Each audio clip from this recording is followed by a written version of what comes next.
Iran Israel के बीच छिड़ी महाजंग में पाकिस्तान चौधरी बनने की कोशिश कर रहा था।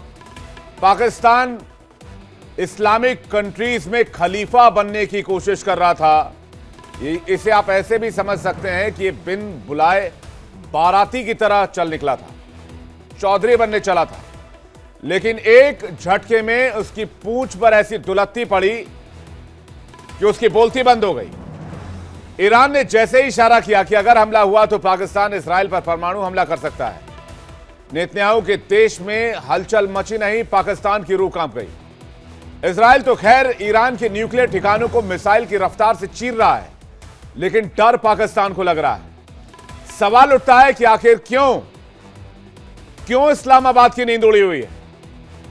क्यों पाकिस्तान एक बार फिर से परमाणु कर रहा है? क्या अगला नंबर उसका है? कनाडा से सीधे अमेरिका लौटे राष्ट्रपति डोनाल्ड ट्रंप ईरान के खात्मे की स्क्रिप्ट खुद लिखने में जुट गए।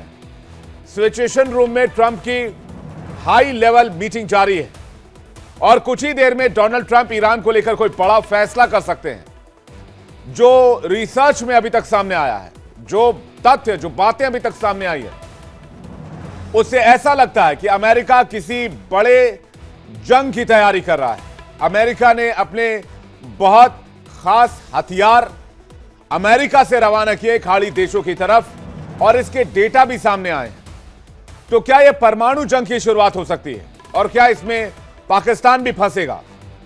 शुरुआत करते हैं ट्रंप के उस बयान से जब उनसे पूछा गया कि क्या आप ईरान की सत्ता बदलना चाहते हैं, तो ट्रंप ने क्या कहा, पहले वो सुनिए, उसके बाद इस मैटर को डिकोड करेंगे। I want to see no nuclear weapon in Iran, and we're well on our way to making sure that happens. वहीं सिचुएशन रूम में ट्रंप की एनएससी की बड़ी बैठक चल रही है, नेशनल सिक्योरिटी काउंसिल की बैठक। इस बैठक में ईरान पर कोई बड़ा फैसला ले लिया गया है, हालांकि यह अभी क्लियर नहीं है, यह सामने नहीं आया है, लेकिन अमेरिका कोई बहुत बड़ी तैयारी कर रहा है और अमेरिका, ईरान और इजराइल के बीच फंसा है पाकिस्तान, क्योंकि पाकिस्तान ने बिन बुलाए मुसीबत मोल ली है। मुस्लिम देशों का खलीफा बनने की वजह से उसकी हालत एक हिंदी के कहावत जैसी हो गई है, जिसमें धोबी के कुत्ते की बात कही जाती है। पाकिस्तान इसी तरह से फंसा हुआ है। पाकिस्तान ने ईरान का साथ देने की बात कहकर अमेरिका तक को अपने खिलाफ खड़ा कर लिया है। इसलिए सवाल यह है कि ईरान के खिलाफ ट्रंप कौन सा बड़ा फैसला करने वाले हैं? क्या ईरान का साथ देकर पाकिस्तान बुरी तरीके से फंस चुका है? क्या ईरान पर बड़े हमले का काउंटडाउन शुरू हो गया है? बातचीत करने के लिए मेहमानों का एक बड़ा पैनल इस वक्त हमारे साथ जुड़ रहा है। सबसे पहले मेजर जनरल अनुज माथुर, डिफेंस एक्सपर्ट, हमारे साथ जुड़े हुए हैं। इसके बाद मेजर जनरल जीजी द्विवेदी हमारे साथ होंगे, defence expert. Colonel Santpal, defence expert, हमारे साथ होंगे। ग्रुप कैप्टन यूके देवनाथ हमारे साथ होंगे और डॉक्टर अमजद अयूब मिर्जा हमारे साथ होंगे, पीओजेके एक्टिविस्ट। आप सभी मेहमानों का स्वागत है। दर्शकों, आपका भी बहुत स्वागत करते हैं। शुरुआत करते हैं, क्या परमाणु युद्ध के आसार दिख रहे हैं माथुर सर, या फिर परमाणु युद्ध ना होकर ईरान में तख्ता पलट होगा और इसमें पाकिस्तान की पूंछ फंस गई है? विवेक, जय हिंद। जय हिंद सर। सबसे पहले तो मैं आपको इतना बता दूं कि ईरान के को तबाह करने के लिए जरूरी नहीं है कि परमाणु हथियारों का प्रयोग किया जाए। अमेरिका के पास इतनी ताकत है कन्वेंशनल वेपन सिस्टम्स में, जिससे कि वो ईरान को घुटनों पर ला सकते हैं, कोई इसमें संदेह ना हो। तो मेरा ये मानना है कि परमाणु युद्ध क्यों? भाई, एक साइड के पास तो परमाणु युद्ध करने की शक्ति ही नहीं है। जब ईरान के पास अनलेस हम ये सोच रहे हैं कि भाई ईरान ने बॉम्ब बना लिया है, तब परमाणु युद्ध की बात आती है। परमाणु युद्ध, जहां तक सवाल पाकिस्तान का है, देखिए विवेक, हम पिछले 3-4 दिन में 3-4 बार इस बात को कह चुके हैं कि पाकिस्तान अमेरिका का पालतू है। उनको कोई सवाल किसी बात का पैदा नहीं होता। ये जो उन्होंने स्टेटमेंट दिया है, वो कहीं ना कहीं उनकी अपनी लोकल ऑडियंस को सेटिस्फाई करने के लिए ये दिया गया था स्टेटमेंट, और वो भी मेरे ख्याल से उनके लिए बहुत भारी पड़ने वाला है। आप देखिए, ऑलरेडी बातें शुरू हो गई हैं एफएटीएफ की ग्रे लिस्ट की।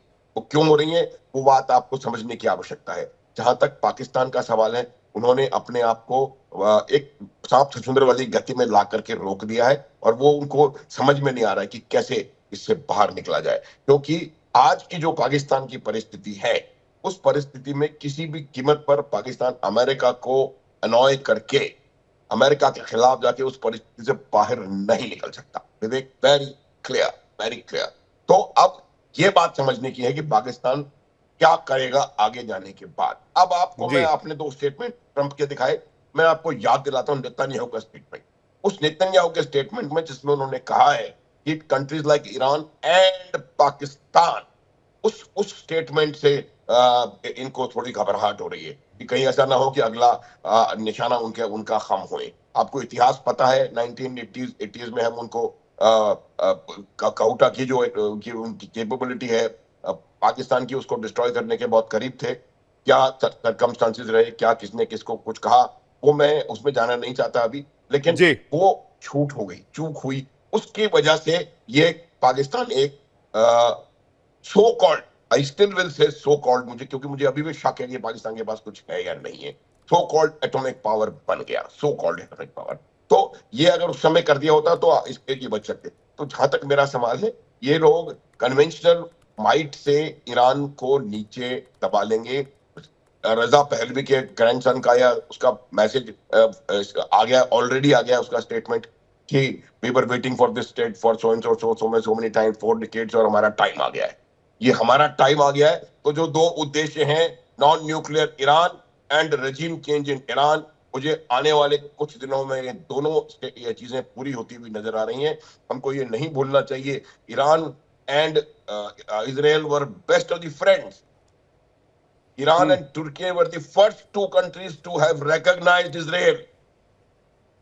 Best of the friends they were, and they enjoyed this friendship, cooperation, understanding till 1979. हालांकि मैं आपको बता दूं, उस समय भी कुछ इस्लामिस्ट वॉइसेस थी जो कि फलस्तीनियों का अधिकार समझती थी, और कई बातें शुरू हुई। It is only after the Islamist क्रांति जो हुई थी इनकी 1979 में, उनके ताल्लुक बिगड़ने शुरू हुए।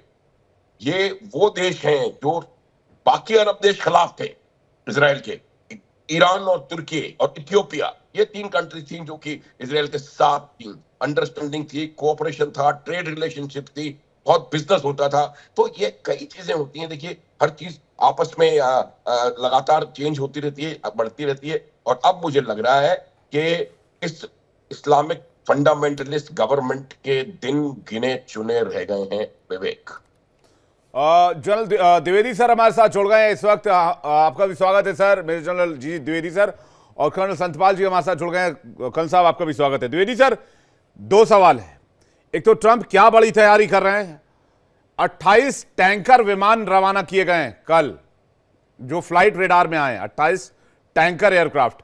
और दूसरा ये कि पाकिस्तान ने क्या गलत कर लिया है जिससे खुद को वो फंसा हुआ महसूस कर रहा है, या पाकिस्तान ने अपने आप को अपने लिए बहुत बड़ी मुसीबत बुला लिया? देखिए, जो अभी आज 5वां दिन है ये ईरान और इजराइल के युद्ध का, और जैसे जैसे तस्वीर सामने आ रही है उसमें 3-4 चीजें विवेक बहुत ही स्पष्ट है। सबसे पहले है कि ईरान के घुटने टिकने वाले हैं, क्योंकि जिस तरह ये 5 दिन युद्ध चला है उसका काफी नुकसान हुआ है, बहुत क्षति पहुंची है, और उसकी जो मिसाइलें हैं या उसकी ताकत है वो टिक नहीं पाई है इजराइल के सामने। तो ट्रंप जो है ये बहुत ही एक ट्रांजैक्शनल लीडर हैं, और वो मौका देखते हैं कि किस तरह सबसे ज्यादा फायदा उठाया जाए। तो उनको पता है कि अभी ईरान है, उन्होंने गुहार लगाई है कि सीज फायर करिए, इजराइल को रोकिए, और बहुत उनकी इस बुरी हालत हो रखी है, तो उसका पूरा फायदा ट्रंप उठाएंगे। क्योंकि ट्रंप और नेतन्याहू का जो उनके उद्देश्य है वो मिलते जुलते थे। सबसे पहले के कमजोर करना ईरान को, और दूसरा जो भी ट्रीटी है वो इस तरह ट्रीटी साइन की जाए ताकि उसका पूरा फायदा ईरान और इजराइल को मिले।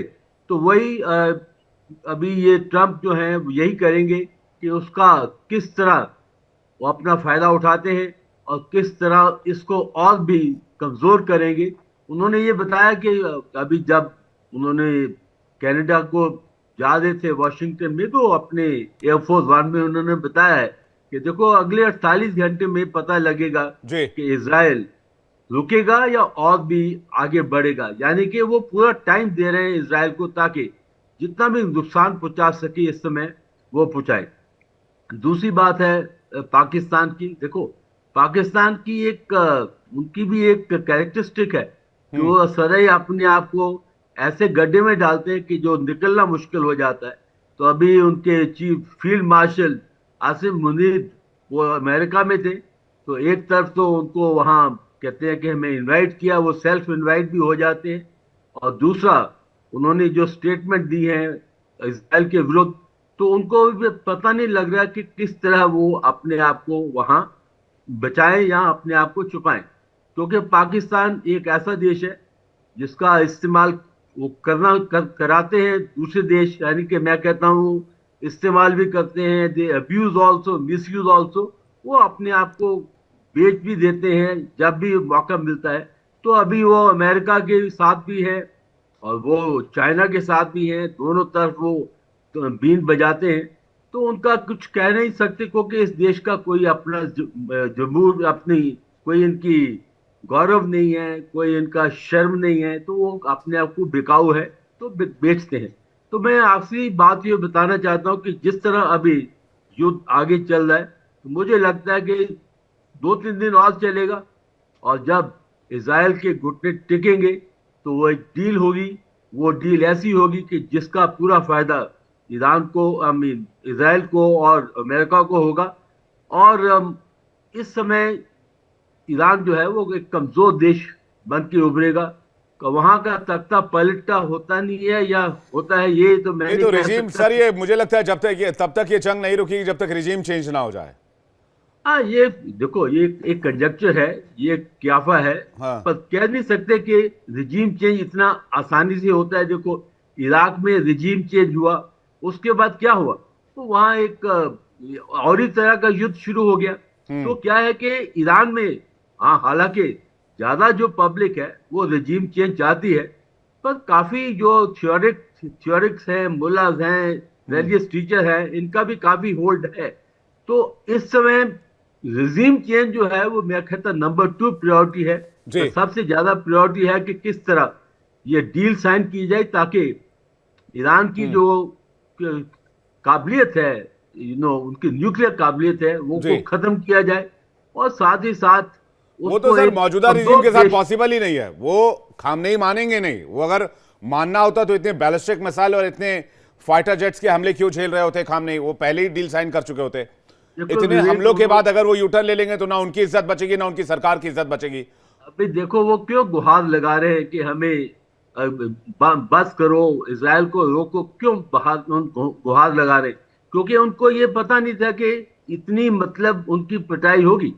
और दूसरी बात यह है कि देखो आप जब युद्ध में जाते हैं तो आप हारने नहीं जाते, आप जीतने के लिए जाते हैं। पर जब हालात ऐसे बन जाते हैं कि आपको पता है कि और लड़ेंगे तो और मरेंगे, तो इस समय उनकी ये मेरा ख्याल है कि उनकी ये स्ट्रेटेजी है कि बुरी तरह हाथ से बचो, ताकि थोड़ी सी शर्म तो बच जाए और एक डील साइन हो जाए।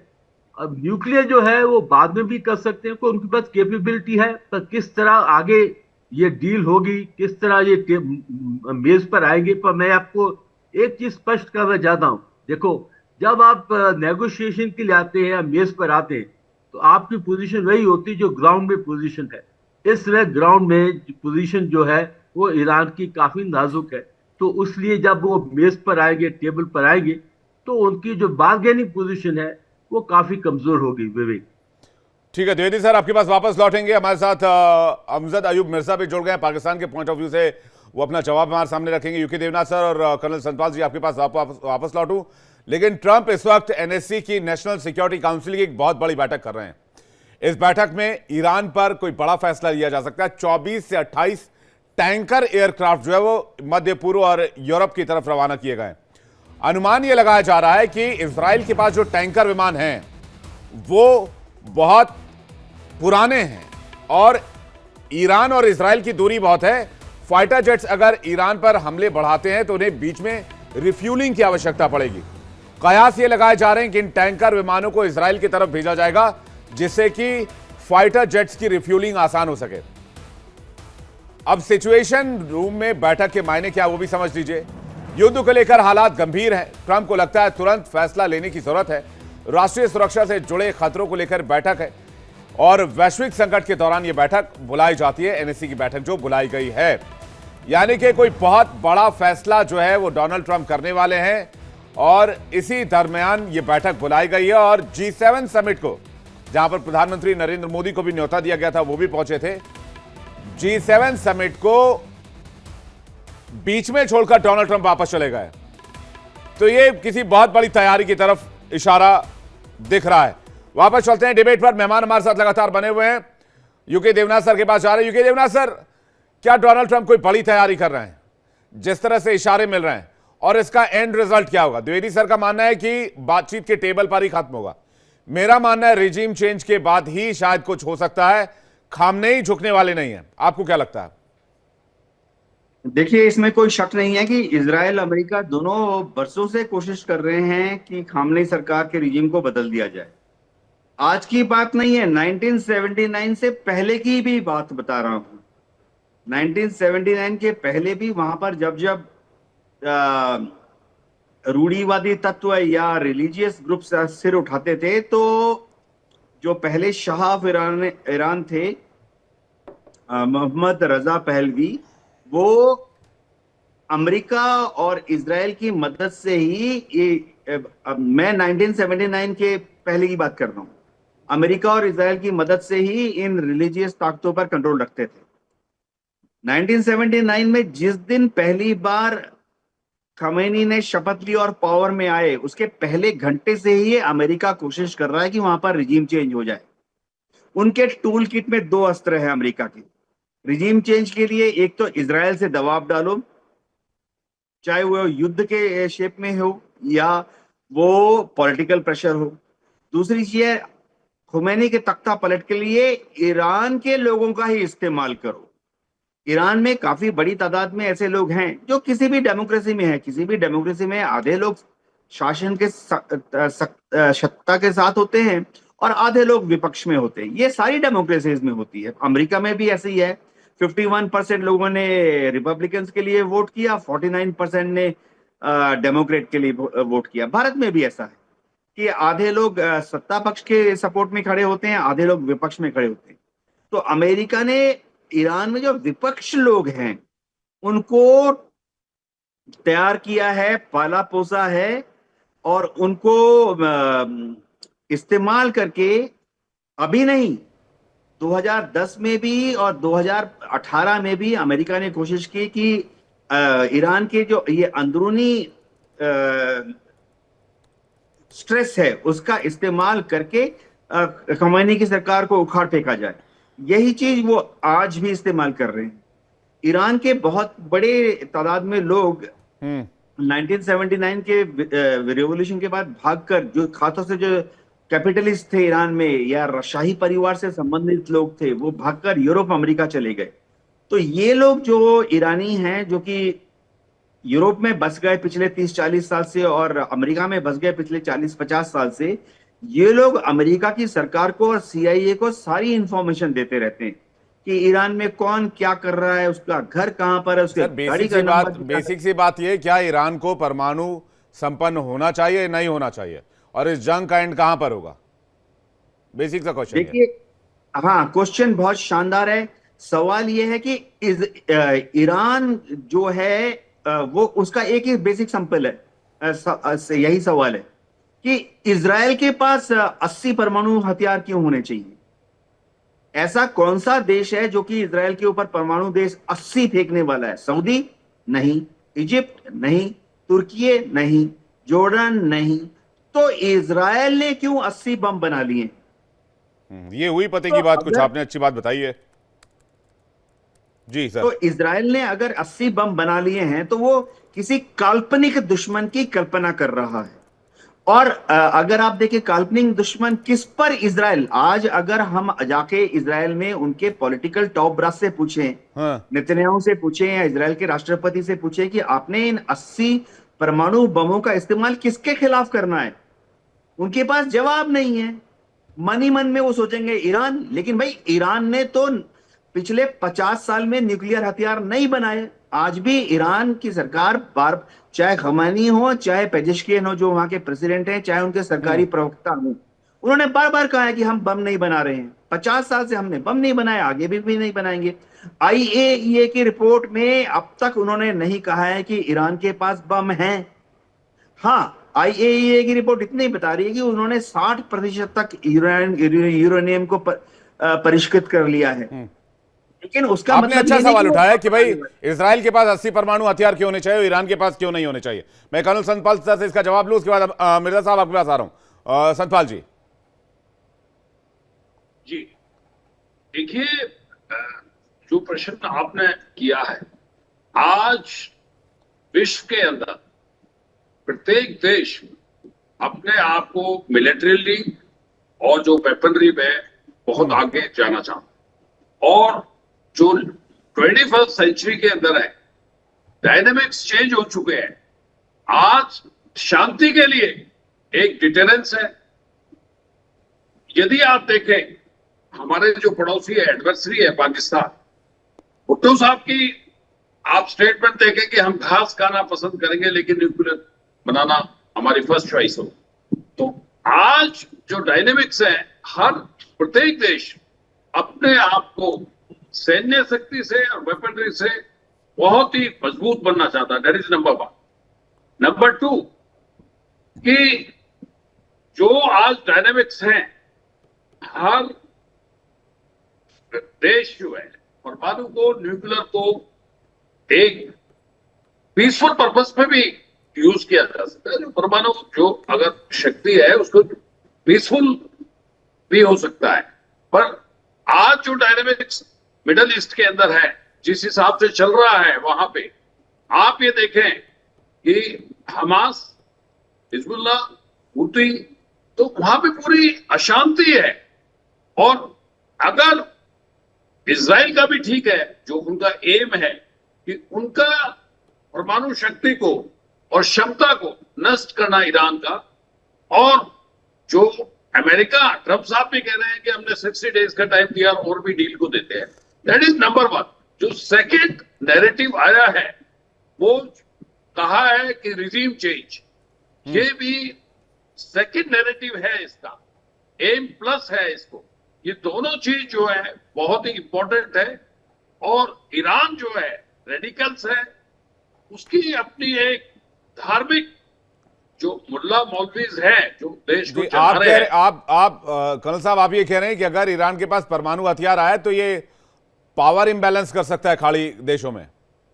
जी बिल्कुल बिल्कुल बिल्कुल। आप ये देखिए, ये ऑपरेशन सिंदूर के समय पाकिस्तान ने ये आवाज थोड़ी कम की है, लेकिन उससे पहले कभी भी देखें, मैं आपको बता रहा हूं, आर्मी के जनरल साहब भी हैं, एलसी के अंदर मैं वहां तैनात रहा हूं, उनका जो सुबह सुबह का प्रोपेगेंडा होता है, जब हमारी फायरिंग ज्यादा जाती है वहां पे, या रिटेलिएट हम बहुत ज्यादा करते हैं, तो वो यही कहते हैं कि हमारे पास न्यूक्लियर है।